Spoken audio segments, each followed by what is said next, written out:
It hit like a spark in a room full of dry timber, silent at first, but dangerous enough to change everything in an instant.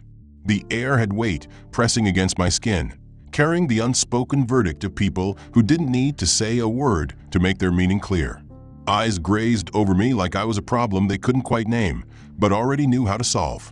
Being a black man in a place like this meant the trial had started before I even arrived, and the sentence was hanging in the air, waiting to be dropped. They thought the script was theirs to control, that I was just another face to put in its place. What they couldn't see was the truth I carried, sharp enough to cut through every smug assumption in the room. And when it landed, it wouldn't just shift the balance, it would flip the entire foundation. Stay with me, hit like, subscribe, and tell me in the comments where you're watching from, because the ending will make you rethink everything you just heard. She wasn't angry, only resolved. She wanted the return processed and a direct line to corporate, so she could flag a problem before it became a pattern. At the service counter, a young associate with salon-perfect hair smiled thinly at the receipt and said the manager would have to approve returns on premium items. Tessa answered, pleasant and clear, that she would wait. She stood near a display of structured totes and watched time crawl. In those 20 minutes, 2 other customers received instant attention, one leaving with a refund and a glossy gift card, the other escorted to a private room for VIP service. The contrast was not subtle. When the manager finally emerged, he carried himself like a runway model with someplace better to be. Colin Mercer's charcoal suit fit like a promise he had no intention of keeping, and the cologne arrived in the room before his voice did. "What's the problem?" he asked, looking at the bag instead of at her.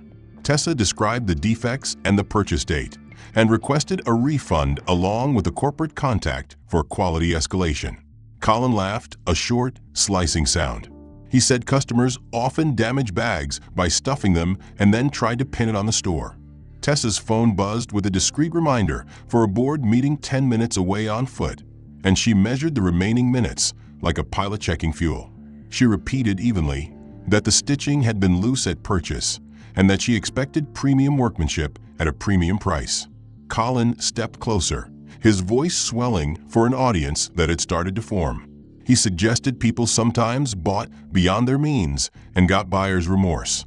Several shoppers pretended to browse while angling their cameras. One woman mouthed, recording to a friend. Tessa felt the old, learned urge to minimize herself to keep the peace, and calmly refused it. She requested the corporate number again. Colin blocked the counter with his arms and smirked. Corporate, he said, didn't care about random complaints. That was what he was paid for. He flicked a glance at 2 associates, who hovered like reluctant backup. Tessa asked if he would at least examine the zipper. He snatched the bag, yanked, and claimed it worked fine, though the teeth had clearly misaligned. His tone shifted from patronizing to hostile, and the hostility had an edge that told a story he didn't bother to hide. A mother guided her child away. A white-haired customer cleared her throat and said the lady had been polite, but Colin told her not to interfere. Tessa's composure did not crack. The blazer stayed sharp, the portfolio stayed balanced in her hand, and the set of her shoulders said she would not be rushed into a mistake. She asked him to stop raising his voice. He grinned and said maybe she should try shopping somewhere more in her budget. The words landed with a thud that quieted even the music. The watching phones lifted higher. A fashion micro-influencer whispered to her live audience that the manager was being out of line, and chat comments flooded the screen in a blur. Tessa measured the distance to the exit, to the counter phone, to the back office door. She measured her options. Then she decided to draw a line. She told him precisely that she wanted the return processed according to the posted policy, and that his insinuations had no place in customer service.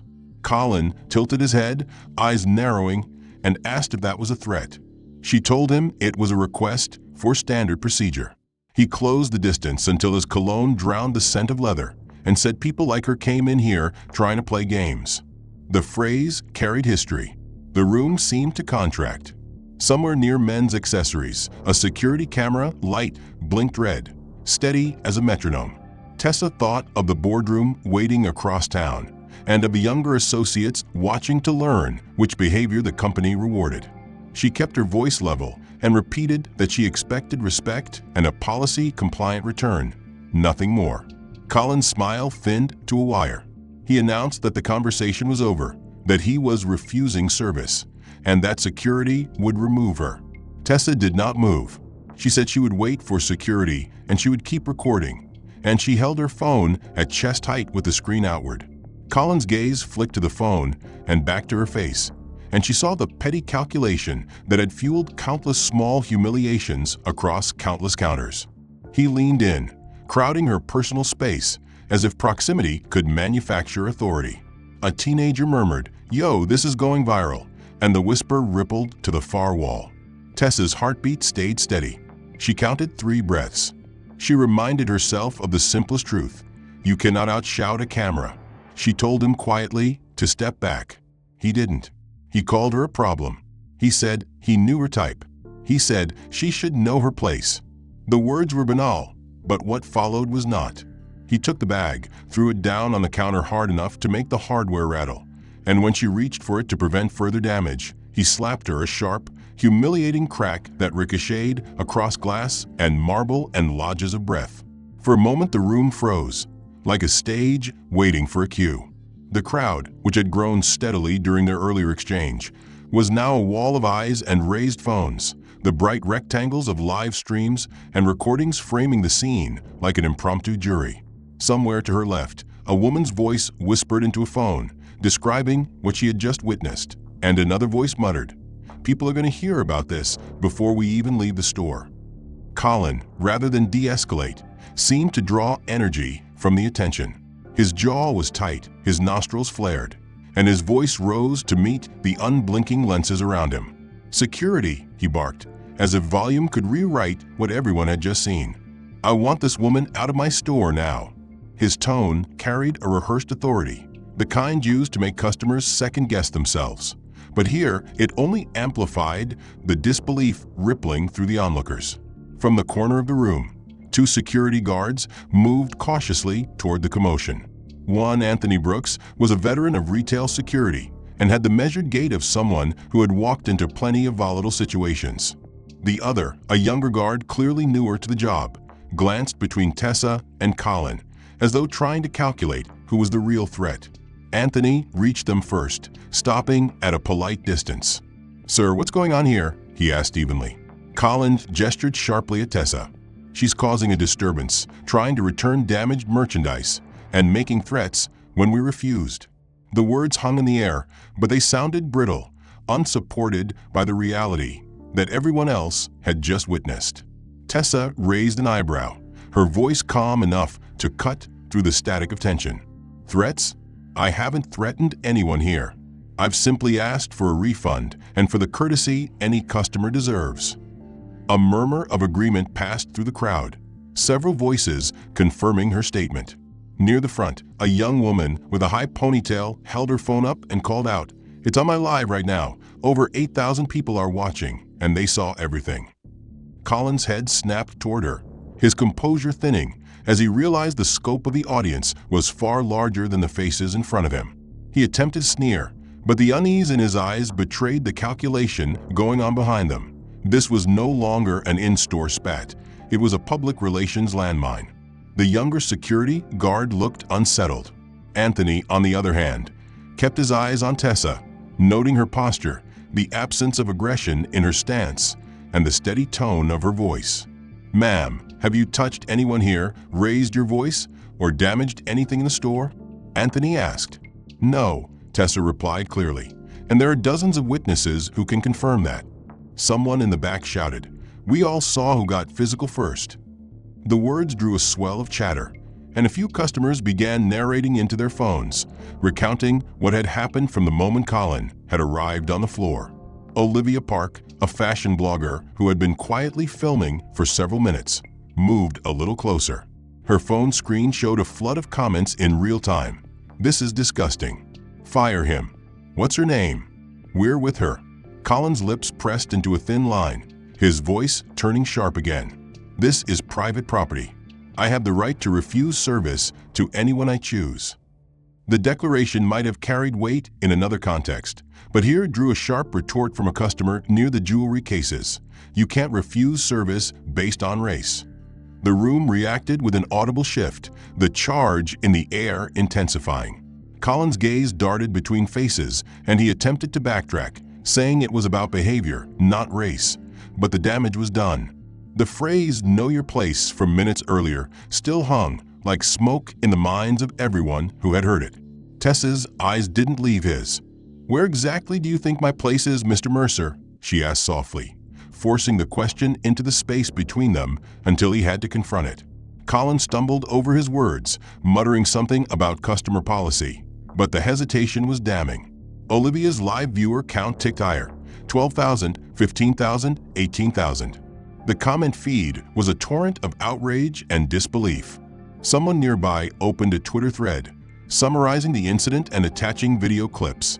Likes and retweets began climbing almost instantly. Anthony glanced at the crowd, then back to Colin. "Sir," he said in a low but firm voice, "maybe we should let management higher up handle this." But Colin's ego had found no exit ramp. "No," he snapped. "She's not going to intimidate me with her attitude or with a bunch of people recording for attention." His voice cracked slightly at the end, and the small falter carried more weight than he realized. Tessa checked the time on her watch. The board meeting she'd been due to attend had already begun without her, but the calculus had shifted. There were more important matters at stake here now. "Mr. Mercer," she said evenly, "you've already crossed the line between poor service and something far worse. You're making this harder for yourself with every word." The crowd murmured in agreement, and a middle-aged man in a tailored suit stepped forward just enough to be heard, telling Colin he should stop talking before things got worse. Olivia, sensing the magnitude of what was unfolding, angled her phone to capture both Colin and Tessa in frame. "This is Aurora Couture's flagship in Chicago," she narrated quietly to her viewers. "And we are watching the store manager double down after assaulting a customer." Colin scoffed, but the sound lacked conviction. The live viewer count surged past 25,000. Clips were already circulating beyond the stream, stitched into reaction videos on other platforms. The corporate logo over the entrance was appearing alongside the word racism in posts across multiple social feeds.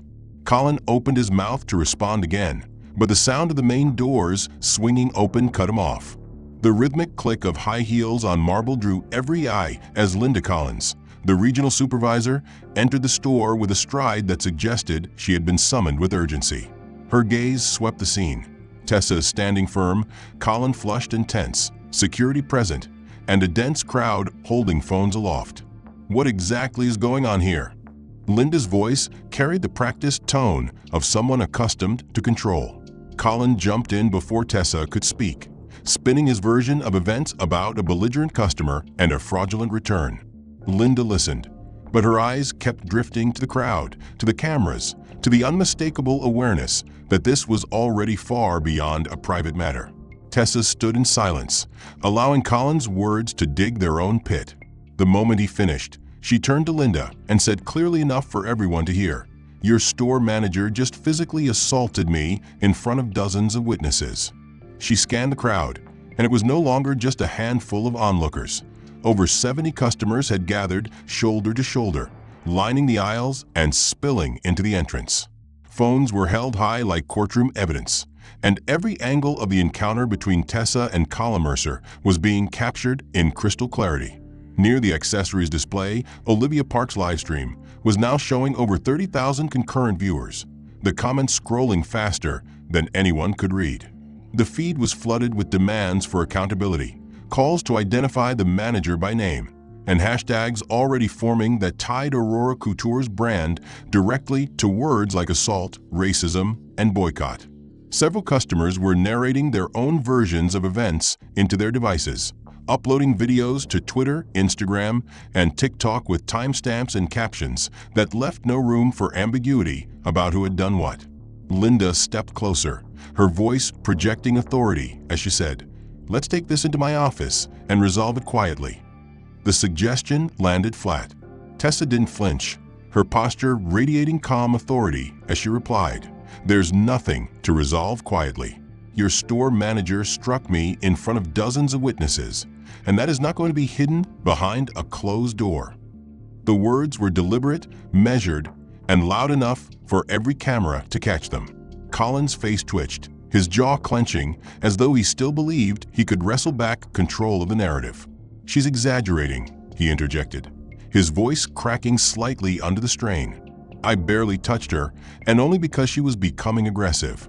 A wave of audible disbelief moved through the crowd, followed by a voice from the back. "That's not what happened. We saw everything." Olivia raised her phone higher. 30,000 people just watched you slap her for asking to return a defective handbag," she announced to her viewers, making sure her words carried in the store as well. Colin's complexion turned a shade paler, the gravity of live, irrefutable evidence beginning to pierce his stubborn defiance. The younger security guard looked uncomfortable, shifting his weight as if realizing he was standing on the wrong side of the confrontation. Anthony Brooks remained composed but watchful, his eyes moving between Tessa, the crowd, and Linda, who was clearly struggling to contain a situation spiraling beyond her control. In another corner, a customer had already started a Twitter thread summarizing the sequence of events, tagging major news outlets and civil rights organizations. The first post had over 1,000 retweets within minutes, and the second post, a short video clip showing Colin's hand connecting with Tessa's cheek, was being shared at an exponential rate. The sound of the slap was crisp and unmistakable even in the shaky phone footage, and the caption beneath it read, "Manager at Aurora Couture assaults black customer over return request." Linda's training told her to minimize liability, to limit public discussion, but she could see the damage was no longer theoretical. It was happening in real time. She turned to Colin, lowering her voice, but not enough to escape the closest microphones. "Stop talking," she instructed sharply, but Colin either didn't hear her or refused to listen. He looked at Tessa with the thin smile of a man still convinced he could talk his way out of a locked cell. "You think you can intimidate us with social media? I've been doing this a long time. I have the right to decide who we serve and who we don't." That sentence landed with the force of a self-inflicted wound. Several people gasped audibly, and one woman near the front counter shot back, "You can't refuse service based on race." Colin tried to retreat into semantics, insisting it was about behavior, but the words "know your place" from earlier still echoed in the collective memory of the witnesses, and every defensive syllable only dug the hole deeper. Tessa, still holding her phone steady, tilted her head slightly. "And where exactly do you think my place is, Mr. Mercer?" she asked, her voice calm but laced with steel. The question cut the air cleanly, leaving him without a safe answer. In the pause that followed, Olivia's viewer count ticked past 40,000, and her comments were now filled with users tagging journalists, influencers, and legal experts. A few had already posted side-by-side comparisons of Aurora Couture's glossy advertising campaigns against screenshots of the incident unfolding in real time. Outside the store, through the large glass windows, passers-by began to slow down, noticing the dense crowd inside and the raised phones. Some pressed against the glass to get a better look, others joining in to record from a sidewalk. The brand's flagship was rapidly becoming a stage visible to the entire street. Linda's phone buzzed in her jacket pocket. No doubt corporate was already aware, perhaps even watching live. She knew in her gut that this was no longer just a managerial problem. It was a corporate crisis.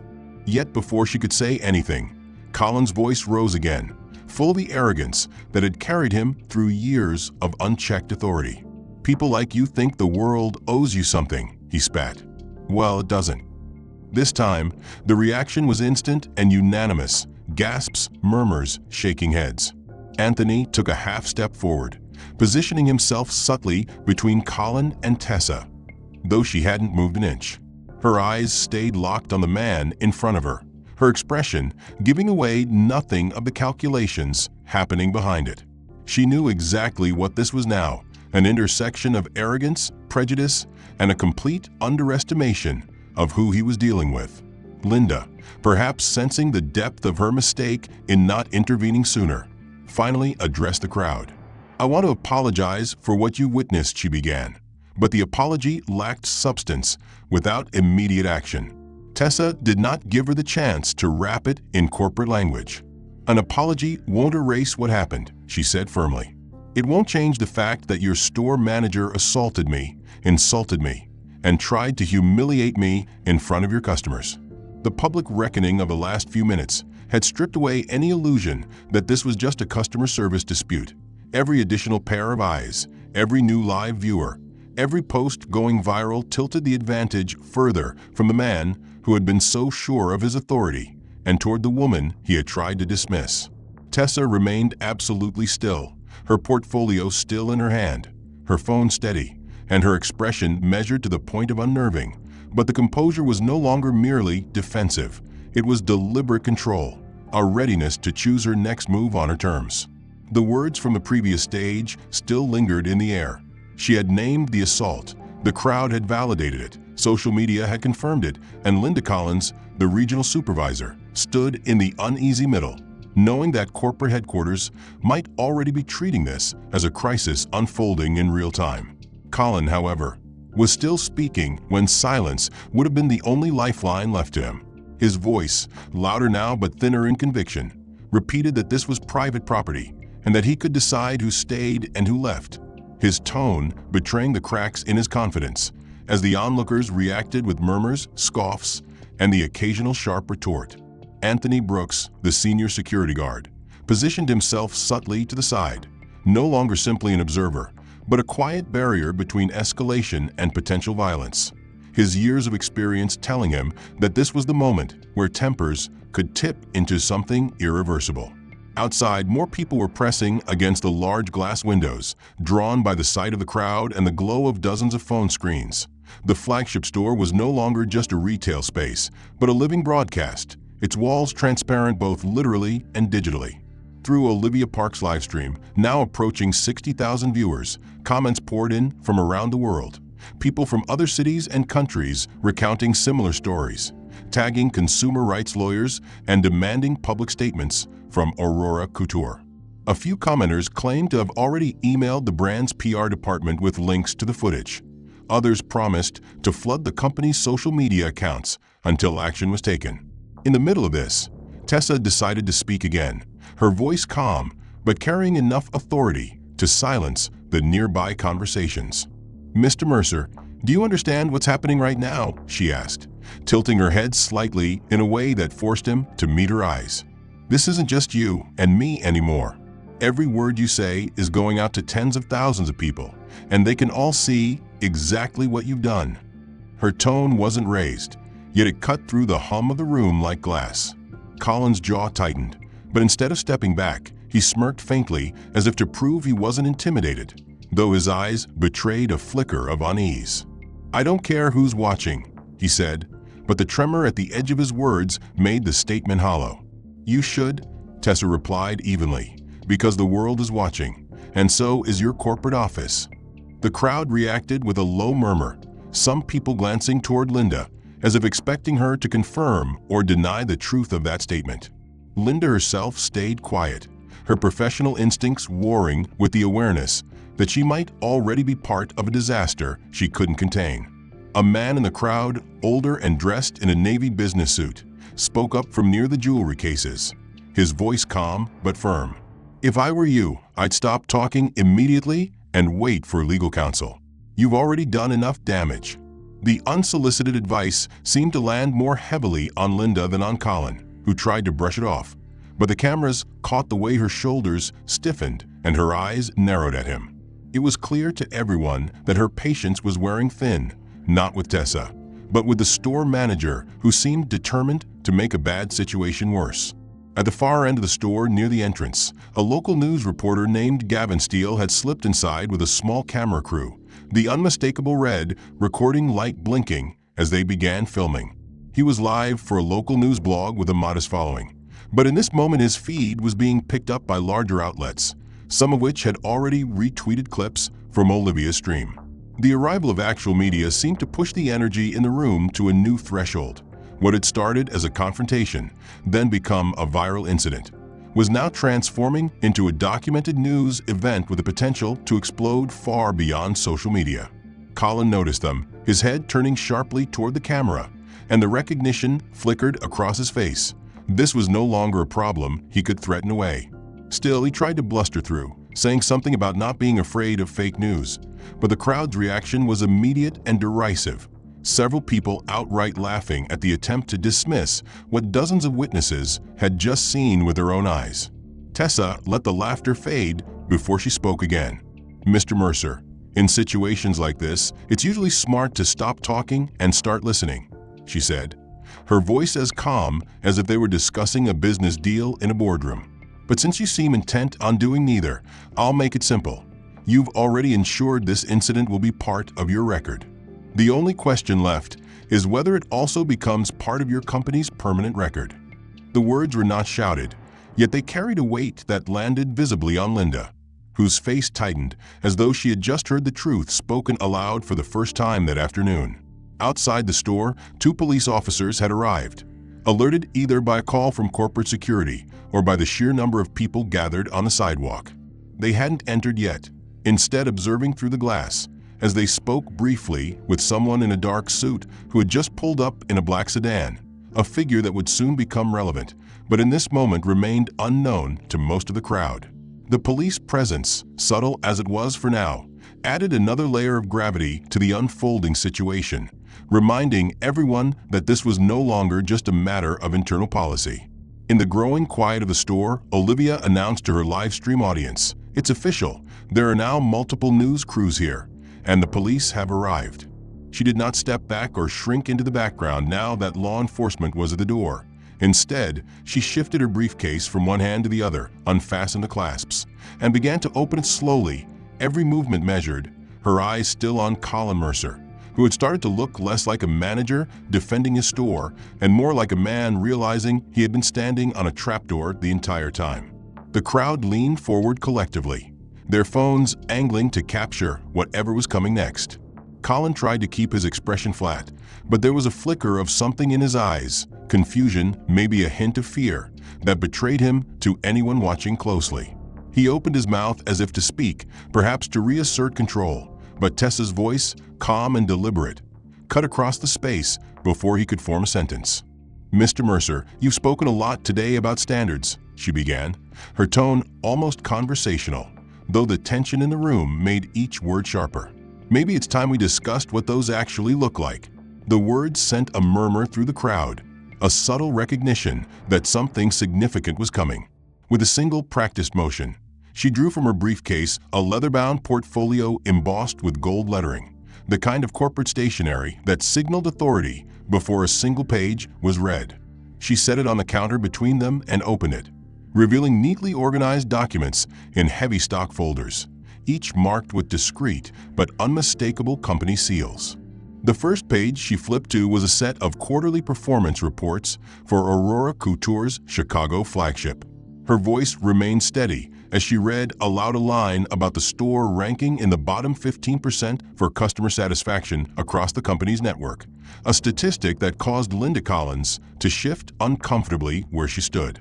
Collins' eyes narrowed and he asked, "Where did you get those?" But Tessa ignored the question and turned another page, this one detailing a list of formal discrimination complaints filed against this location in the past 12 months, 14 in total, all from customers of color, all dismissed at the store level. The reaction in the crowd was immediate. Sharp intakes of breath, whispered curses, and the steady whir of more recording devices being lifted to capture every word. Linda's lips parted slightly, her professional composure cracking at the knowledge that these were internal, confidential documents, accessible only to senior leadership and corporate legal teams. Tessa let the silence stretch before she spoke again. "These look like discrimination complaints, Mr. Mercer," she said, tapping the page with a manicured finger. "Complaints your management ignored or buried." She turned another page, her voice gaining a slight edge as she listed sexual harassment settlements, denied worker compensation claims, and OSHA violations swept aside without resolution. The store, once the pride of the brand, was being stripped bare in front of its staff, customers, and the wider world watching online.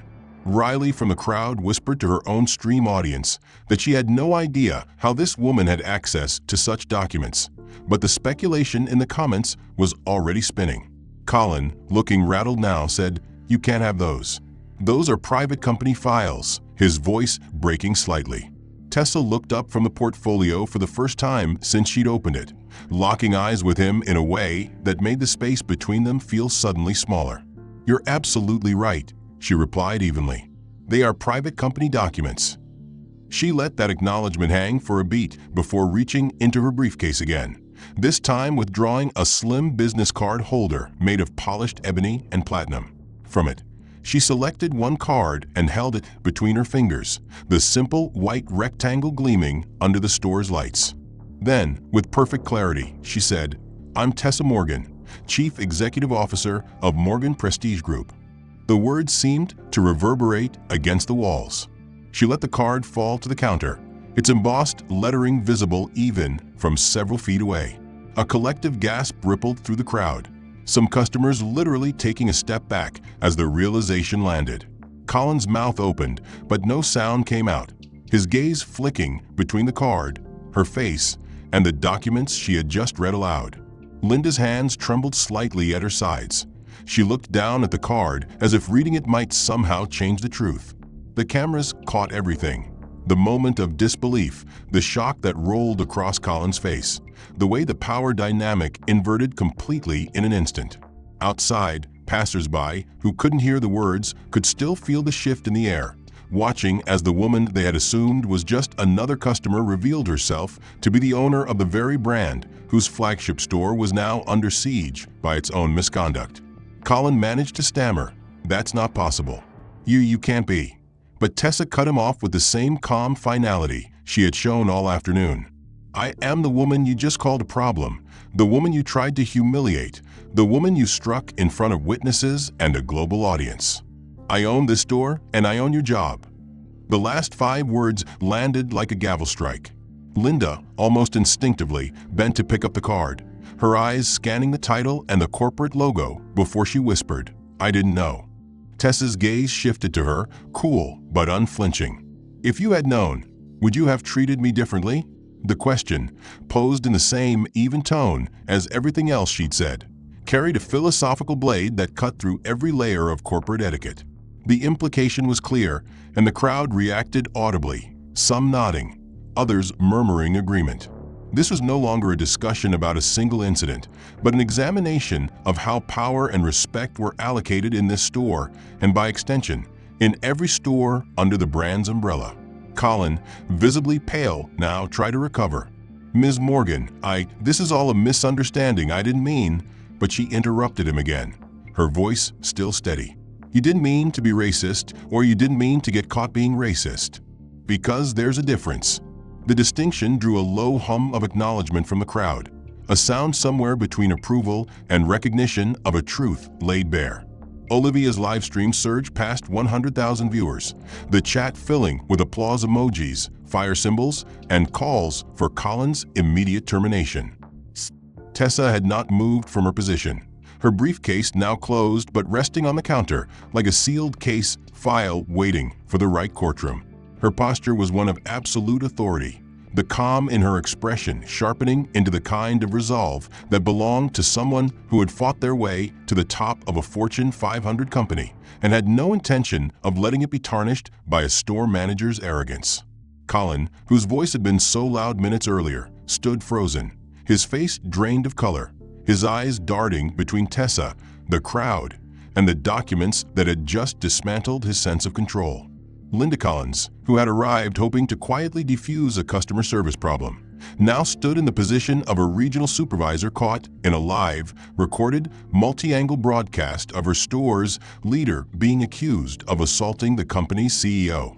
Outside, more people pressed against the glass, their phones held up to capture the scene, and the local news crew in the corner kept filming with the steady patience of professionals who knew the longer they rolled, the more valuable their footage would become. Then, as if on cue from an invisible stage manager, the glass doors swung open again, and 3 people entered in a formation that seemed choreographed. 2 men and 1 woman in dark charcoal suits, each carrying slim black briefcases. Behind them, the 2 police officers who had been waiting outside stepped in with measured authority, scanning the room and instinctively identifying the focal point. the woman standing composed at the center of the storm. Tessa turned to face them with the ease of someone used to command. Detective Reyes, the taller of the officers, introduced himself, his tone professional and controlled. "We understand there's been an incident of assault." Tessa's voice was clear and unwavering. "Yes, Detective. At approximately 2:15 this afternoon, Mr. Colin Mercer, store manager, struck me across the face after making racially charged statements. The incident was witnessed by dozens and recorded by multiple individuals, as well as store security cameras." She spoke as though delivering a boardroom report, each word precise, the cadence unshaken. One of the suited men stepped forward, introducing himself as Marcus Shaw, lead counsel for Morgan Prestige Group, and gestured toward the legal team. "Detective, we have already compiled preliminary evidence," he said, producing a digital tablet and swiping to a folder that contained video clips, still frames, audio recordings, and witness contact information. This includes footage from at least 6 independent devices, 2 of which streamed live to audiences exceeding 100,000 combined viewers. The evidence clearly shows the assault and captures verbal statements that may constitute civil rights violations. The crowd murmured at the sheer thoroughness of it, and even the police officers exchanged a quick glance, recognizing the rarity of a case arriving in their hands this fully documented. Colin finally seemed to register the gravity of what was happening, his lips parting as if to speak, but no coherent words emerged. Linda's eyes stayed fixed on the tablet screen, her mind no doubt flashing through all the HR protocols she had ignored or failed to enforce in recent months. Tessa let the moment stretch, the silence pressing down until she finally addressed Colin directly. "You have 2 choices," she said, her voice carrying clearly over the murmur of the crowd. 1. You cooperate fully with the investigation, admit to your actions, submit to immediate termination, and hope that your cooperation influences the criminal charges you are facing. Or 2. You continue to deny and deflect, forcing us to prosecute this case to the fullest extent of the law, assault and battery, civil rights violations, and potential hate crime charges, given the racial nature of your comments. The words criminal charges seemed to echo against the walls, and the crowd reacted with a mix of satisfaction and disbelief at hearing them said so plainly. Colin swallowed hard, his voice finally breaking through in a hoarse whisper. "This is all a huge misunderstanding," he began, but Tessa cut him off with surgical precision. "A misunderstanding is when someone steps on your foot. This is documented, deliberate misconduct, and your audience here," she swept her hand toward the crowd and the cameras, "has already rendered its verdict." One of the attorneys stepped closer to Linda. "Ms. Collins, how long have you been aware of the discrimination complaints filed against the store?" The regional supervisor's mouth opened, but the hesitation in her eyes was answer enough to those watching. 6 months? A year? Longer, the attorney pressed. Linda's voice faltered. I've seen some reports," she admitted. "And you ignored them," Tessa finished for her, her tone not accusatory in volume but damning in content. "You were present when your employee committed assault. You witnessed the racial slurs. You have knowledge of systemic discrimination complaints that were ignored. You are not in a position to negotiate anything here." The police officers began moving slightly, positioning themselves closer to Colin. Detective Reyes spoke calmly but with authority. "Mr. Mercer, based on the evidence presented, we are taking your statement, and you should understand that your status here has shifted from employee to suspect." The words landed heavily, and the crowd reacted again, some whispering that they had never seen a store manager unravel so completely in such a public and documented way. Outside, sirens sounded in the distance, perhaps news vans arriving, perhaps additional police. But inside, the center of gravity remained with Tessa. She reached into her briefcase one more time, producing a sleek corporate issue phone and speaking into it with the same tone she might use to direct a company-wide crisis response. "Maria, it's Tessa. We are in a code red situation at the Chicago flagship. Legal is on site, police are on site, and this will require immediate executive oversight. Cancel all other meetings for the day. I will be directing this personally." She ended the call and looked at Colin with a gaze that made him flinch. You have until the detectives are ready to move you to decide how much more damage you want to inflict on yourself. The evidence is overwhelming. Your only choice now is whether you leave the store as someone who accepted responsibility or as someone who fought the inevitable and lost completely. Colin stared at the floor, the weight of the moment pressing down like stone, while Linda shifted her stance, as though trying to make herself smaller in the eyes of the crowd. The police, the legal team, the cameras, and the silent, expectant audience formed a tableau that would be dissected by media analysts, corporate lawyers, and social commentators for weeks to come. The detectives remained close, their presence a reminder that any wrong word could tip this from negotiation into immediate arrest, while Tessa's legal team stood ready with tablets and folders, their poise making it clear that whatever happened here would be documented, preserved, and acted upon. The crowd stayed fixed on the scene, not a phone lowered, the glowing screens capturing every flicker of expression, every change in tone. Colin finally raised his head, his voice coming out rough and uneven. "Ms. Morgan, I made a terrible mistake," he began, swallowing hard. "I know I can't undo what I did, but I want you to know that I'm not," he trailed off, his gaze darting downward. "I didn't mean," but Tessa's interruption was swift and surgical. "You didn't mean to be racist, or you didn't mean to get caught being racist." The precision of the question sliced through his fumbling apology, leaving him exposed, and several in the crowd murmured in agreement at the bluntness of the point. Colin's shoulders sagged slightly, his facade cracking. "I don't know," he admitted, his voice breaking. "I think I've been angry for so long I stopped seeing people as people. My wife left me last year, my kids barely talk to me, I've been passed over for promotions, and I took it out on customers I thought wouldn't fight back." The confession was raw, but Tessa's eyes stayed steady, her voice calm. "So you targeted black customers because you thought they were easy victims?" Colin's mouth tightened as he nodded slowly. "Yes, and I hate myself for it." The admission rippled through the store, but Tessa did not allow sentiment to cloud the reality of the harm done. Your personal problems don't excuse assault, they don't justify discrimination, and your tears don't undo the years of damage you've caused to people who had every right to expect respect in the store, she said, her tone even, but carrying the weight of a verdict. "But I'm going to give you something you've never given them, a choice." She let that hang in the air for a beat, ensuring every person present was listening. Choice 1. You submit to arrest, face full criminal charges, and we pursue civil litigation for damages. Your name becomes synonymous with corporate racism, your career in retail is over, and your family deals with the public shame for years. Choice 2. You agree to become a case study for our new corporate reform initiative. You complete 200 hours of racial bias training, make public appearances speaking about the cost of discrimination, and work with our legal team to identify and eliminate systemic racism throughout our company. In exchange, we reduce the charges to a misdemeanor. You avoid jail time, and you have a chance to rebuild your life around something meaningful. The crowd reacted with a mixture of surprise and grudging admiration, realizing this was not the scorched earth approach many might have expected, but a structured, conditional offer of redemption that would also serve a larger purpose. Colin blinked rapidly, as if unsure he had heard correctly. "Why would you do that for me, after what I did to you?" Tessa didn't hesitate.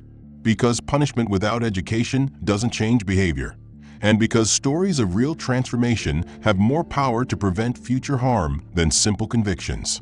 "But if you violate any terms of this agreement, if you speak negatively about this process, or ever discriminate against another human being again, we will release every piece of evidence we have and pursue maximum penalties." Marcus Shaw, her lead counsel, stepped forward holding a tablet. "Mr. Mercer, this agreement is legally binding. It includes a full admission of your actions, an acceptance of the conditions Ms. Morgan has outlined, and an understanding that any violation voids the reduced charges." Colin looked at the tablet, his hands shaking. The detectives stood impassive, but their eyes stayed locked on him, and the crowd's silence was almost oppressive.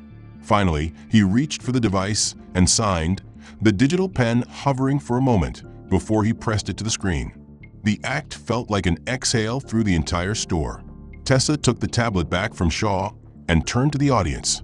"This isn't about forgiveness," she said, her voice projecting to every corner of the store and into every active livestream. "It's about understanding that systemic change requires systematic solutions. Destroying one racist manager doesn't eliminate racism, but transforming one might prevent 10 future incidents."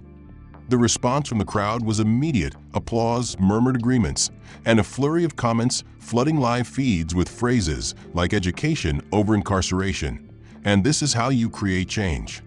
The moment was powerful, but it wasn't over. Tessa turned back to Colin. "You'll work under the direct supervision of our diversity and inclusion team, starting tomorrow. Your first assignment will be shadowing customer interactions in our busiest locations, listening, learning, and documenting your own biases as they surface. You'll speak publicly about your experience, not as a scripted PR figure, but as a man who has lived the consequences of his actions. And you'll answer to me personally for every report you submit." Colin nodded, the weight of the conditions settling visibly on him. But there was also a faint glimmer of something else. Perhaps relief that his punishment would at least have a path forward. Tessa caught it and addressed it without softening. "Make no mistake, this is not leniency. This is labor, and it will be harder than you think. But if you complete it honestly, you might walk away with more than just your freedom. You might walk away with your integrity." Olivia's livestream numbers climbed past 150,000 as she narrated quietly to her viewers, explaining that she had never seen a confrontation handled with such strategic precision. "She's not just shutting him down," Olivia said into her mic. Linda, who had been trying to make herself smaller in the crowd since signing her own silent admission by not intervening earlier, straightened involuntarily under the weight of that attention.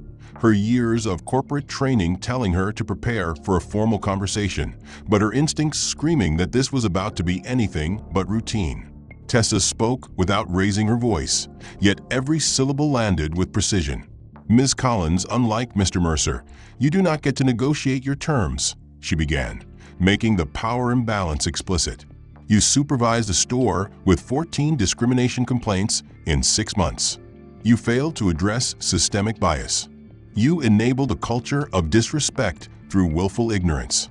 The crowd shifted, sensing that another reckoning was about to unfold, phones angling back toward Linda as the lens of accountability widened. "However," Tessa continued, pausing just long enough to make the pivot noticeable, "firing you would be the easy solution. It would make headlines, satisfy social media outrage, and change nothing about the underlying problems. Instead, you're going to help fix what you allowed to happen." From her briefcase, she withdrew a second folder, this one thinner, but equally deliberate in its presentation. "Effective immediately, you are reassigned to lead our new diversity and inclusion implementation division. Your job will be identifying and eliminating discriminatory practices across all Aurora Couture locations. Your performance will be measured by customer satisfaction scores from communities of color, and you will work directly with our new Chief Diversity Officer, Dr. Simone Caldwell, who starts Monday." A ripple of surprise moved through the crowd. This was not an exile. It was a command to confront the very rot she had ignored, a sentence that carried with it both responsibility and the public visibility of a redemption arc, if she could manage it.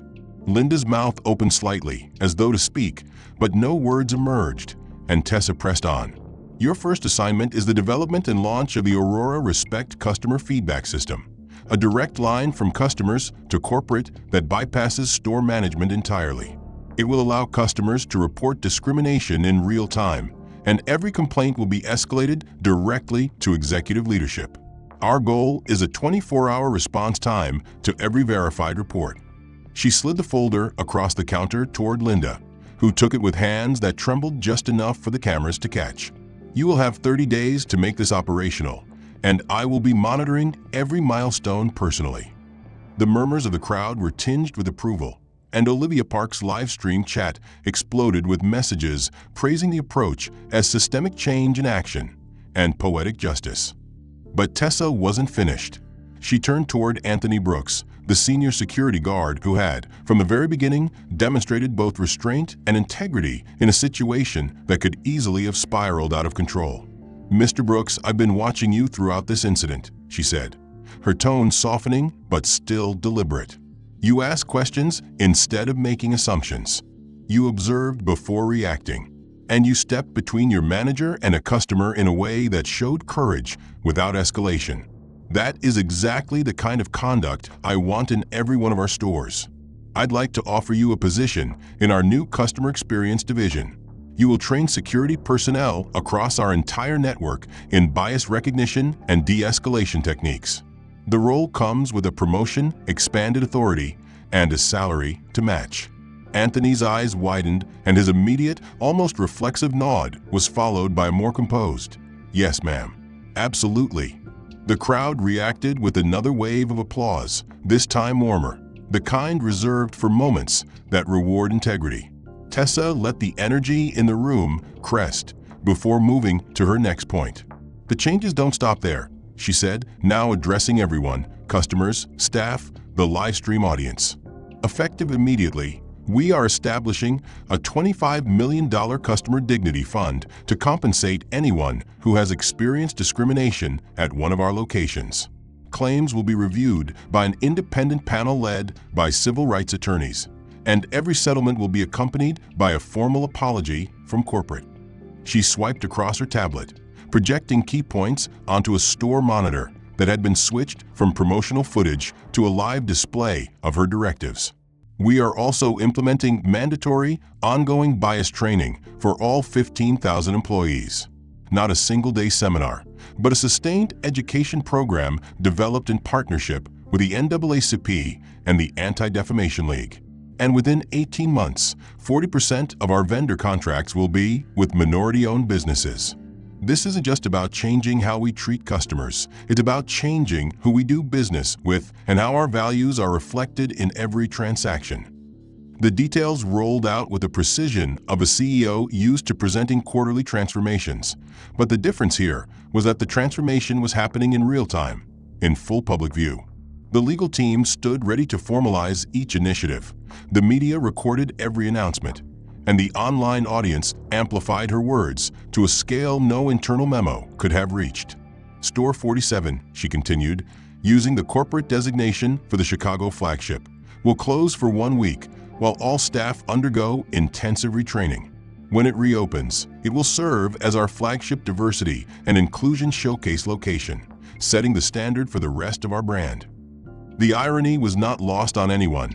This store, once the epicenter of the company's most public failure, would now be rebuilt as its model for reform. Outside, additional media vans had arrived, and through the windows the flash of cameras punctuated her sentences. Inside, the reactions ranged from pride to relief to the cautious optimism of employees who had just seen their company's culture pivot in a single afternoon. Tessa's final announcement in this sequence was delivered with the same calm authority that had defined her throughout the confrontation. "These measures are not optional, they are not temporary, and they are not for show. They will be enforced, audited, and sustained. This is how we ensure that what happened today never happens again. Not here, not in any of our stores, not to any customer, ever." The statement was met with the most sustained applause yet, a blend of catharsis and genuine respect for the leadership on display. Anthony Brooks was already being approached by members of Tessa's team to begin onboarding for his new role, while Linda Collins stood holding the folder that would define the next chapter of her career, her expression a complex mixture of apprehension and determination.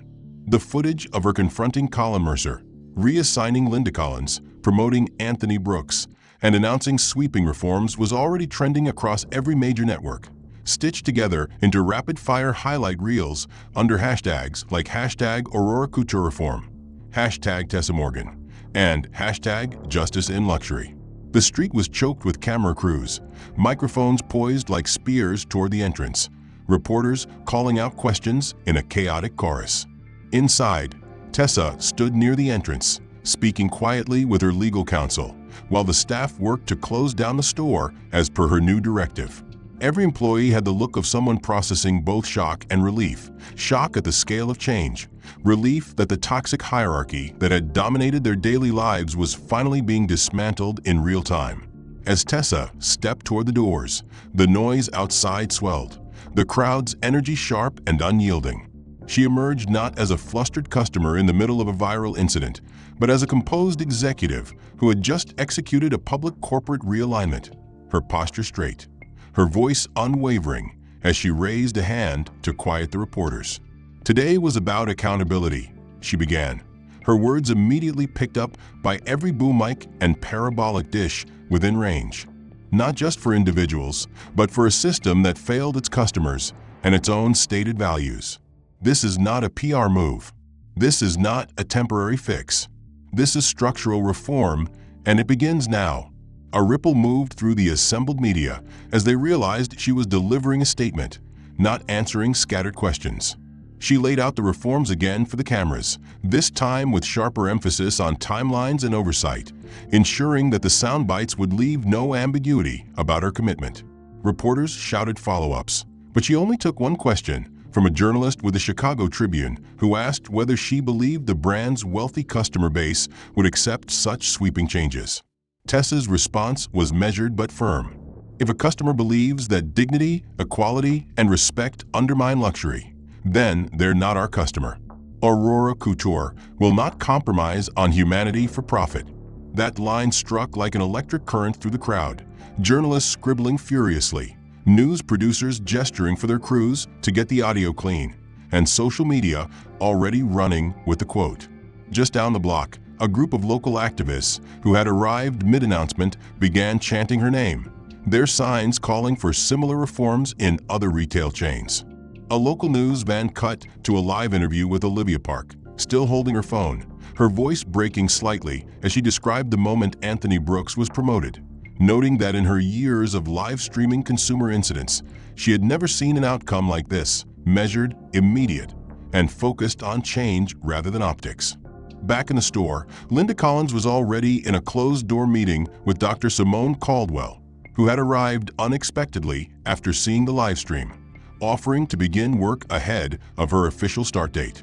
Anthony Brooks, still wearing his security badge, was on a video call with HR to initiate the promotion process, his expression a mix of pride and disbelief. Meanwhile, Colin Mercer was quietly escorted out the back entrance by corporate security, avoiding the press entirely, his agreement folder clutched under his arm. In the hours that followed, the story's reach became global. The BBC ran it under the headline "Luxury Brand Confronts Racism in Real Time," while CNN featured a split-screen replay of the slap incident alongside Tessa's press conference. Twitter trended with both praise and debate, some commending her decisiveness, others questioning whether the changes would last once the cameras left. Within 12 hours, Aurora Couture's official website had been updated with a public statement from the CEO endorsing Tessa's actions, outlining the reforms in bullet point precision, and inviting customers to submit experiences to the newly launched Aurora Respect portal. The company stock, which had dipped briefly during the chaos, began climbing again as analysts speculated that the transparency and boldness of the reforms could strengthen the brand's market position. On talk shows, commentators debated whether this would become a case study in corporate ethics, with one anchor on a late-night business program remarking, "We've seen companies apologize. We've seen them promise to do better, but we almost never see them dismantle and rebuild in full view of the public. That's what makes this unprecedented." By the next morning, interviews were being requested not only from Tessa, but from Anthony Brooks and even Olivia Park, whose live stream had been instrumental in bringing the incident to light. Tessa declined most appearances, choosing instead to focus on overseeing the immediate shutdown of Store 47, the restructuring of staff training modules, and the drafting of contracts with minority-owned suppliers. She knew that the credibility of her reforms would be measured not in the fervor of this moment, but in the months to come, when the noise died down and the cameras turned elsewhere. Yet, the intensity of the coverage showed no signs of slowing. The footage of her line about dignity and profit was replayed on every major network, often paired with a slow-motion clip of her staring down Colin Mercer in the store, her composure unshaken. It became, as one online commenter put it, the look that could burn down a broken system. In the days following, customers began sharing their own stories under the brand's new hashtag. Some recounting discrimination they had faced in other luxury stores, others praising the reforms as a model for the entire industry. Civil rights organizations issued statements of support, and one influential law professor predicted that this incident would be cited in future diversity and inclusion training for executives. In Chicago, Store 47's shuttered windows became a kind of temporary landmark, with passers-by taking selfies in front of the posters announcing its reopening as a flagship for equality. Tessa spent the next 3 weeks traveling to every Aurora Couture location in the country, meeting staff not as an executive lecturing from a podium, but as a peer sitting in break rooms and listening to their stories. In some cities, she heard about subtle but systemic biases, sales associates discouraged from offering assistance to customers who looked unlikely to buy, loss prevention policies that targeted certain demographics more aggressively. In others, she found inspiring examples of employees who had defied those unspoken rules and built loyal, diverse client bases, proving that respect was good for business. Anthony Brooks traveled with her for several stops, now wearing the badge of Director of Security and Training, his promotion serving as both a symbol and a practical asset. His insight into the psychology of in-store interactions became a cornerstone of the new training modules, and his story, once a footnote in a viral video, was now part of the onboarding process for every new hire. Olivia Park, though she had returned to her usual livestream topics, agreed to host a series of community conversations sponsored by Aurora Couture, aimed at bridging the gap between customers and corporate leadership in the luxury retail sector. Tessa insisted these conversations remain unfiltered, allowing criticism to be aired publicly rather than buried in internal memos. Not all reactions were positive. A small but vocal segment of the brand's high-spending clientele withdrew their business, claiming that the changes were political or diluting the exclusivity of the brand. Tessa accepted those losses without hesitation, reiterating to the board that profitability built on exclusion was a false economy. In their place came a new wave of customers, some shopping luxury for the first time, others returning after years away, drawn by the brand's commitment to integrity. Financially, the gamble paid off. Within 6 months, same-store sales rebounded, and online orders hit record highs. More importantly, customer satisfaction scores across all demographics climbed steadily, and the number of discrimination-related complaints dropped by over 70%. The ripple effect extended beyond Aurora Couture. Competing brands quietly sent their executives to observe the reopened Store 47, taking notes on its more inclusive sales floor design, its visible signage about customer rights, and its staff diversity. Industry publications began referring to the incident as the Morgan Standard, using it as shorthand for proactive, transparent reform in retail. Tessa herself avoided personal branding, declining most speaking engagements and interviews, insisting that the focus remain on the work rather than her image. But she did accept one invitation, to speak at a national conference on corporate ethics, where she closed her keynote with the same line she had given to the press on that chaotic afternoon in Chicago. If dignity, equality, and respect undermine luxury, then it was never luxury to begin with. That quote was etched into the glass entryway of Store 47 when it reopened, accompanied by a mural of hands of all colors clasped together, painted by a local artist collective. Customers entering for the first time after the relaunch were greeted not by gatekeeping stares, but by warm welcomes, and returning customers noticed the shift immediately. The old unspoken hierarchy was gone, replaced by a culture that treated every interaction as an opportunity to strengthen trust rather than assert status. One evening, as Tessa walked through the store unannounced, she saw a young associate assisting an elderly customer in a wheelchair, patiently describing each product without rushing, never glancing at her outfit or making assumptions about her ability to purchase. It was a small moment, but it struck her deeply because it was exactly what this entire journey had been about. Not the slap, not the viral video, not even the sweeping corporate overhaul, but the quiet, everyday dignity of treating people as they deserve to be treated. Outside, the winter lights along the street shimmered against the glass, reflecting the new motto engraved at the door. Tessa paused before leaving, her gaze lingering on it, not out of pride, but out of a sense of responsibility. The fight wasn't over. Bias had a way of slipping back into cracks if vigilance waned. But for now, here, in this place, something had shifted permanently. And that, she thought, was worth every confrontation, every sleepless night, every risk. As she stepped into the cold evening air, a passerby recognized her and offered a quiet thank you. It wasn't for the viral moment, or the media storm, or the corporate statements. The end. If you've been following this story from the beginning, you know how much every moment has built to this point, and I'd love to hear what you think. Did the way it ended surprise you, or did you see it coming? Was there a moment that hit you harder than the rest? Drop your thoughts in the comments, and let me know where you're watching from. It's always incredible to see how far these stories reach. If you want more stories with twists, raw emotion, and meaningful endings like this, make sure you hit that like button, subscribe to the channel, and turn on notifications so you never miss the next one. Your support helps keep these stories alive.